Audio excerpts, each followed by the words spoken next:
Hello friends, I'm Harish Demla from Accurate Fortune Astrology। दोस्तों आज हम बात करने जा रहे हैं राहु के 6th हाउस की प्लेसमेंट के बारे में। आइए देखते हैं कि यदि एरीज लगन के 6th हाउस में राहु विराजमान हो जाए तो हमें किस तरह के फल देंगे। दोस्तों छठे घर का संबंध रोग से है, ऋण से है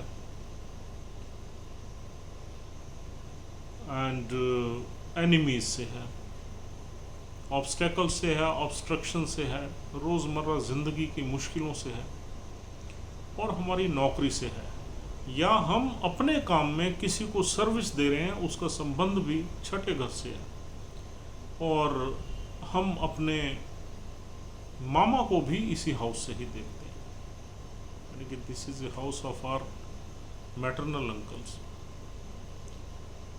और दोस्तों छठे घर से लिटिगेशंस वगैरह देखते हैं, झगड़े देखते हैं और पर्टिकुलरली मैरिटल लाइफ में जो हमारी आर्गुमेंट्स होते हैं वो भी हम छठे घर से ही देखते हैं और लिटिगेशन प्रोसीडिंग्स भी देखते हैं। तो ये घर एक दुष्टाना हाउस है, खराब घर है, मारक घर है। तो अब राहु देव इस घर में आके विराजमान हो। दोस्तों राहु एक मैलेफिक एनर्जी है। Rahu is very violent and obsessive energy और राहु इस हाउस में आके कंफर्टेबल रहता है because he is quite capable to handle all the obstructions and obstacles in our life. यहाँ पर हमें जो भी प्रॉब्लम्स आती हैं उनसे राहु बाखूबी निपट लेता है, लड़ लेता है, फेस कर लेता है। तो यहाँ नेटिव को एक बोल्ड पर्सनालिटी बना देता है और राहु का काम है जिस भी घर में बैठेगा वहाँ से कुछ ना कुछ गेंस निकालेगा। तो यहाँ पर अगर हम कुछ अपना काम कर रहे हैं, लोगों को सर्विस दे रहे हैं, तो उस सर्विस को दे के राहु बड़ी बड़ी कमिटमेंट्स कर देता है और उन कमिटमेंट्स को पूरा करने की भी कोशिश करता है बिकॉज राहु का अल्टीमेट गोल होता है कि वहां से पैसा निकालने का। यानी कि सपोज आप कहीं नौकरी कर रहे हो और आप अपने क्लाइंट्स को जो सर्विस दोगे या क्लाइंट्स को जो कमिटमेंट्स दोगे, बिजनेस कमिटमेंट्स दोगे, उसमें राहु की एनर्जी होगी और उन कमिटमेंट्स को पूरा करने के भी आप पूरी कोशिश करोगे, आप में हिम्मत होगी वो। और उस सर्विस देने के बाद अल्टीमेट गोल आपका ये होगा कि उस हाउस से आपने अपने बेनिफिट्स निकालने, अपने आप को प्रिविलेज करना है, अपने आप को प्रॉफिट्स देने हैं, चाहे वो आप अपने एम्प्लॉयर के थ्रू दो, यदि आप अपनी किसी एंटरप्राइज चला रहे हो या अपने किसी काम में हो तो आपको वो डायरेक्ट बेनिफिट्स मिलेंगे। लेकिन राहु बहुत क्लेवरली और बड़े शॉर्टकट से यहाँ काम करता है और लेकिन राहु की जो नज़र है या राहु का जो टारगेट है वो आपको यहाँ पर प्रिविलेज दिलाना है, पैसा दिलाना है, आपकी इमेज बिल्डअप करना है, आपको स्ट्रेंथ देनी है, आपको कहीं ना कहीं बोल्ड बनाना है उसने। तो ये यहाँ पर इसलिए राहु की परफॉर्मेंस अच्छी निकलती है। और दोस्तों यहाँ पर अगर हमारी कोई बीमारी वगैरह भी हो तो राहु इससे फाइट कर लेता है, राहु हमें फटाफट ठीक कर देता है। Rahu is very violent energy, चाहे वो बीमारी हमें दोबारा हो जाए थोड़े टाइम बाद, लेकिन थोड़े टाइम में ही हमें वो ठीक कर देगा। और अगर हमारे ऊपर कुछ डेट्स वगैरह भी हो जाएं तो राहु यहाँ पर हमारे डेट्स क्लियर करने की भी पूरी कोशिश करता है। लेकिन यहाँ कंडीशन है और वो बड़ी पर्टिकुलर कंडीशन है कि बुध की प्लेसमेंट अच्छी होनी चाहिए आपके चार्ट में और राहु जिस नक्षत्र में बैठा हुआ है वो नक्षत्र भी अच्छा होना चाहिए। और हम अगर ये कहते हैं कि मंगल की प्लेसमेंट भी ठीक होनी चाहिए तो भी गलत नहीं होगा। तो यहाँ पर डिस्पोजिटर अच्छा पढ़ा होना चाहिए, यानी कि बुध अच्छा बुध क्या है, हमारी इंटेलिजेंस है, अगर बुध छठे घर में भी पड़ा हुआ है तो भी अच्छा है, 10वें घर में है तो भी अच्छा है, 11वें में है तो भी अच्छा है, और तीसरे में है तो भी अच्छा है। तो बुध की प्लेसमेंट अच्छी होनी चाहिए। हाँ, अगर मंगल की प्लेसमेंट बहुत अच्छी है आपके चार्ट में और बुध 8वें घर में भी पड़ा हुआ है, तब भी इसको हम बुरा नहीं मानेंगे। ये एक विपरीत राजयोग बन जाएगा, और विपरीत राजयोग की कंडीशन जब इस चार्ट पे अप्लाई होगी तो राहु की परफॉर्मेंस अच्छी रहेगी, क्योंकि विपरीत डिस्पोजिटर जो है विपरीत राजयोग में पड़ा हुआ है, तो यानी कि अच्छा पड़ा हुआ है, अच्छे फल देगा, और कहीं ना कहीं 8th हाउस में बैठ के वो हर चीज़ की डेप्थ में जाएगा, और कहीं ना कहीं 8th हाउस से भी वेल्थ क्रिएट करवाएगा राहु। तो दोस्तों, लेकिन बुध 12th हाउस में नहीं होना चाहिए। 12th हाउस डेबिलिटेटेड साइन है बुध का। अगर बुध 12th हाउस में चला जाता है तो यहाँ पर रिजल्ट्स बिल्कुल उल्टे मिलेंगे, राहु आपको फंसा देगा, क्योंकि डिस्पोजिटर वीक है, और वीक डिस्पोजिटर को राहु मार देगा पूरी तरह से। और दोस्तों, इसी तरीके से अगर हम मंगल की भी बात करें तो यहाँ पर एक हम आपको यहाँ क्लू देते हैं कि मंगल आपके चार्ट में यहाँ पर ऐसी किसी पोजीशन में नहीं होना चाहिए या प्लेसमेंट में नहीं होना चाहिए जिसमें राहु की दृष्टि मंगल पे, वरना यहाँ पर कुछ ना कुछ बुरा होने की संभावना बनेगी। जैसे राहु छठे घर में बैठ के 10वें घर को देखेगा, 10वें घर में हालांकि मंगल ऊंच का हो जाता है, एग्जॉल्टेड हो जाता है, अच्छे रिजल्ट्स देता है, लेकिन यहाँ पर अगर 10वें घर में मंगल नहीं है तो आपके लिए अच्छा रहेगा। मंगल 9th हाउस में हो जाए बहुत अच्छा रहेगा, शुभ रहेगा। मंगल लगन में आ जाए शुभ रहेगा, तीसरे घर में आ जाए अच्छा रहेगा। लेकिन मंगल 10वें घर में एग्जॉल्टेड साइन में अगर ना हो तो अच्छा रहेगा। रीजन बीइंग 5th हाउस से राहु मंगल को देखेगा, और मंगल और राहु में बिटर एनिमिटी है। तो यहाँ पर राहु क्या करता है, मंगल को पीटने की कोशिश करता है, मंगल को हिट करने की कोशिश करता है, और मंगल को अगर उसने हिट कर दिया तो आपका प्रोफेशनल कैरियर इनस्टेबल हो जाएगा, क्योंकि वो आपके प्रोफेशनल कैरियर का घर है। तो यहाँ पर आपने ये देखना है, मंगल और राहु के कंजंक्शन और आस्पेक्ट दोनों ही बहुत बुरे हैं। ये आपने हमेशा ध्यान रखना है। आप किसी भी चार्ट का एनालिसिस करते हुए ये ज़रूर देखिए कि कहीं मंगल का आमना सामना राहु से तो नहीं हो रहा। अगर हो रहा है इस लगन में, अगर हो रहा है तो ये कहीं ना कहीं आपको मुश्किलें पैदा करेगा, ऑब्स्टेकल्स पैदा करेगा, और आप दिक्कत में आओगे। तो इस वजह से अगर मंगल 9th हाउस में बैठ जाए तो बहुत शुभ हो जाएंगे। मंगल अगर 11th हाउस में बैठ जाए तब भी ठीक रहेगा, और मंगल अगर लगन में बैठ जाए तब भी शुभ रहेगा, क्योंकि लगन पे यहाँ पर राहु की दृष्टि नहीं है। राहु की 10वें घर पे है, 12वें घर पे है, और दूसरे घर पे है। तो मंगल और Rahu, these are very very opposite energies, और जब इनका आमना सामना होता है तो हम कहीं ना कहीं मिस हैपनिंग्स देखते हैं, वायलेंस देखते हैं, लड़ाई झगड़ा देखते हैं, और कभी कभी तो और भी बहुत बुरे रिजल्ट्स देखते हैं, सडन एक्सीडेंट्स या सडन प्रॉब्लम्स को लेके। तो इस वजह से यहाँ पर मंगल की इस तरीके से आपने प्लेसमेंट देखनी है अच्छी रिजल्ट्स कंक्लूड करने के लिए। और दोस्तों, दूसरा, राहु किस नक्षत्र में पड़ा हुआ है वो भी देखना है, वो हम आगे बात करेंगे। यहाँ के रिजल्ट्स में और हम देख लेते हैं क्या देखते हैं। यहाँ पर दोस्तों, अगर राहु अकेला बैठा हुआ है तो ये बहुत अच्छा हो जाएगा। अगर यहाँ पर कोई और इसके साथ प्लैनेट बैठा हुआ है तो उसमें थोड़ी सी प्रॉब्लम हो जाएगी। अगर यहाँ चंद्र बैठा हुआ है तो प्रॉब्लम है, आपकी हेल्थ में प्रॉब्लम दे देगा, आपके मन में कुछ ना कुछ विकार पैदा कर देगा, और you will be carried away with the things in a malefic way, और कहीं ना कहीं उतार चढ़ाव, अप डाउन्स आपके मन में बहुत अशांत कर देगा आपके मन को, और कहीं ना कहीं आपको प्रॉपर्टी से रिलेटेड लोन्स दिलवा देगा, लॉसेस हो जाएंगे। अगर सूर्य के साथ बैठा हुआ है तो कहीं ना कहीं आपके चिल्ड्रन के घर में प्रॉब्लम पैदा कर देगा, और भी अनसर्टेन गेन्स वगैरह से रिलेटेड भी प्रॉब्लम्स पैदा कर देगा। मंगल के साथ बैठा हुआ है तो एक्सीडेंट का योग बना देगा, सडन प्रॉब्लम्स का योग बना देगा, और सही नहीं चलेगा ये घर, इसलिए बिल्कुल बिगड़ जाएगा घर।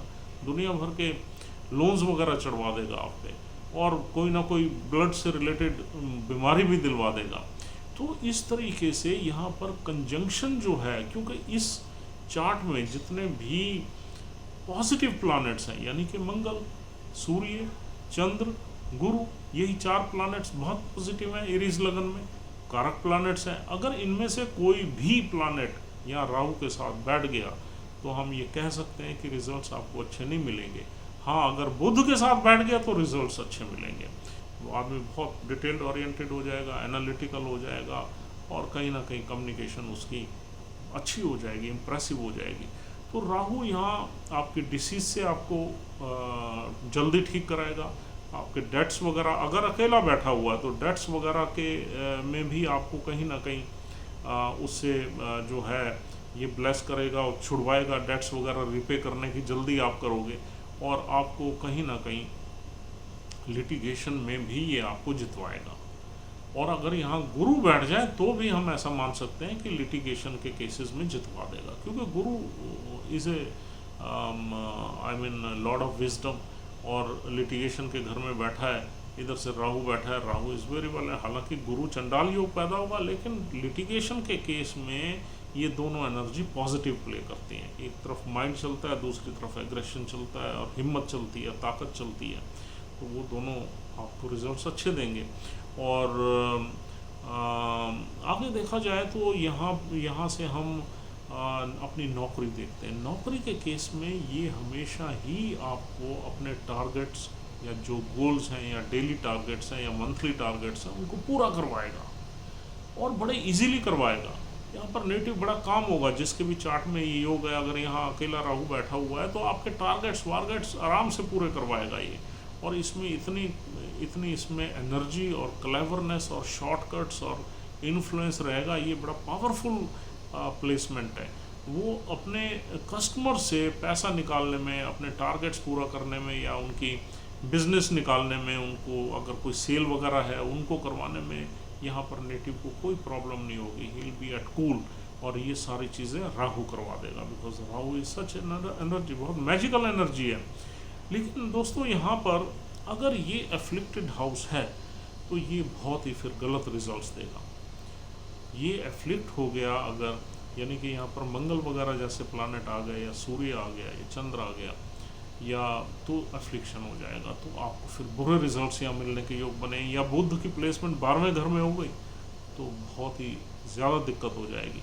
तो यहाँ बैठा हुआ राहु देखेगा 10वें घर को, और 10वां घर हमारा जो है वो काम काज का है, कैरियर ग्रोथ का है, सोशल स्टेटस का है। तो वहाँ भी राहु आपको एडवांटेज ही देगा। आपका सोशल स्टेटस अच्छा होगा, you will be a I mean very bold and very dynamic person.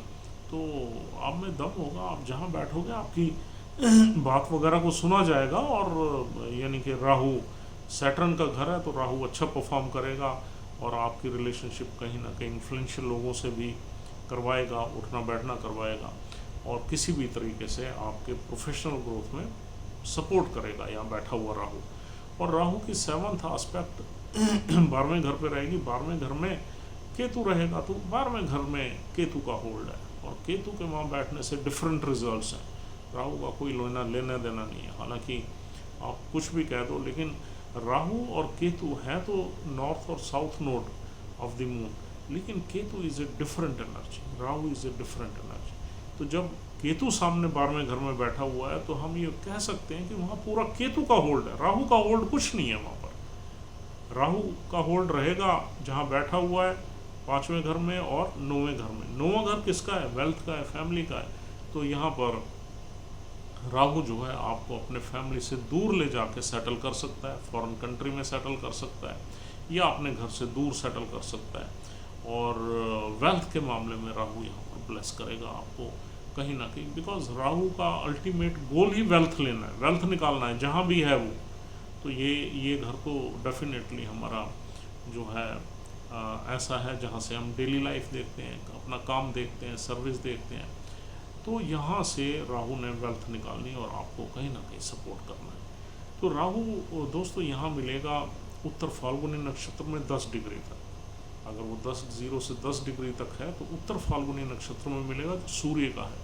इसमें आपने सूर्य की प्लेसमेंट ज़रूर देगा। अगर सूर्य की प्लेसमेंट अच्छी है तो राहु यहाँ पर बहुत कुछ दे देगा आपको। सूर्य अगर प्लेसमेंट ख़राब है तो राहु को कहीं ना कहीं सूर्य की एनर्जी यहाँ पर अट्रैक्ट करेगी। यानी कि सूर्य सपोज हमारा डेबिलिटेटेड है, 7th हाउस में ही पड़ा हुआ है, तो अब डेबिलिटेटेड सन की एनर्जी राहु को इन्फ्लुएंस करेगी और कहीं ना कहीं बुरे रिजल्ट्स दिला देगी।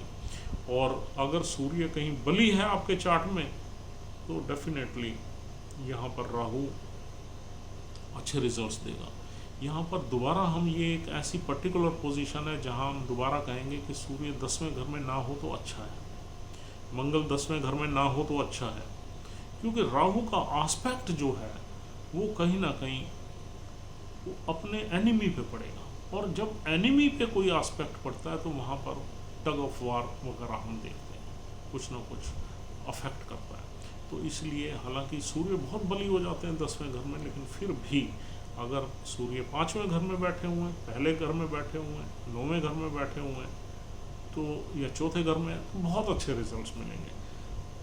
और दोस्तों अगला नक्षत्र यहाँ है हस्ता नक्षत्र, चंद्र का नक्षत्र। इसी तरीके से अगर राहु 10 डिग्री से 23.2 डिग्री तक बैठे हुए हैं तो चंद्र के नक्षत्र में, हस्ता नक्षत्र में मिलेंगे। फिर आपने मून की प्लेसमेंट देखनी, सूर्य की प्लेसमेंट देखने की ज़रूरत नहीं, फिर आपने सिर्फ मून की प्लेसमेंट देखनी। बुध की तो ऑलरेडी आपने देख ली है, मंगल की भी देख ली है। तो अब आप देखो चंद्र की प्लेसमेंट। चंद्र की प्लेसमेंट एवरेज है तो भी कोई दिक्कत नहीं है, चंद्र की प्लेसमेंट वर्स्ट नहीं होनी चाहिए आपके चार्ट में। तो इसी तरीके से आप अपने रिजल्ट्स को कंक्लूड कर सकते हैं चंद्र की प्लेसमेंट देखें। और चंद्र की प्लेसमेंट आपको पता ही है, दूसरे घर में बहुत अच्छी है, चौथे घर में बहुत अच्छी है, 5वें घर में बहुत बढ़िया है, 9th हाउस में बहुत बढ़िया है, सुप्रीम है। तो इन घरों में अगर चंद्र की प्लेसमेंट है तो आपको रिजल्ट्स अच्छे मिलेंगे हस्ता नक्षत्र में। और हस्ता नक्षत्र के बाद आता है हमारा चित्रा नक्षत्र। चित्रा नक्षत्र मंगल का है, जो कि 23 से 30 तक, फिर आगे 6.4 तक चला जाता है लिब्रा साइन में, यानी कि उसके 2 चरण इसी नक्षत्र, इसी हाउस में मिलते हैं। तो चित्रा नक्षत्र में अगर यहाँ पर राहु है तो मंगल की प्लेसमेंट, और मंगल का चार्ट देख रहे हैं, उसकी प्लेसमेंट पहले ही आपने देख ली है। तो यहाँ पर लगन का स्वामी भी वही है, नक्षत्र का लॉर्ड भी वही है, तो एक ही प्लेसमेंट उसकी जो है उससे आपको अनुमान लग जाएगा कि यहाँ पर आपको रिजल्ट्स किस तरीके के मिलेंगे।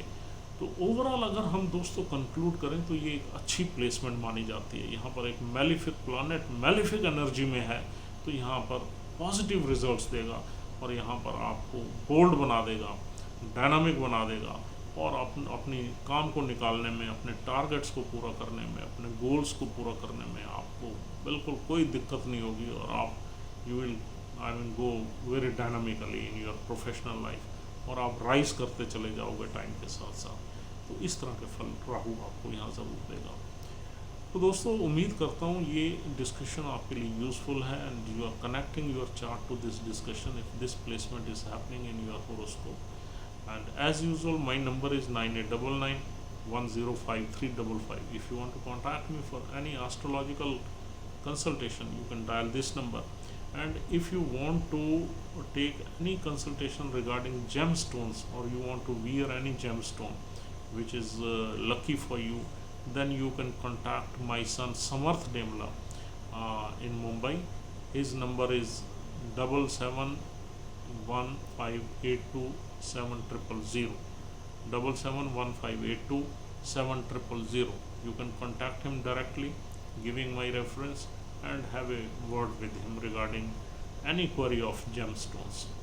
तो दोस्तों आज की वीडियो में इतना ही, हम कल आपसे दोबारा मिलेंगे।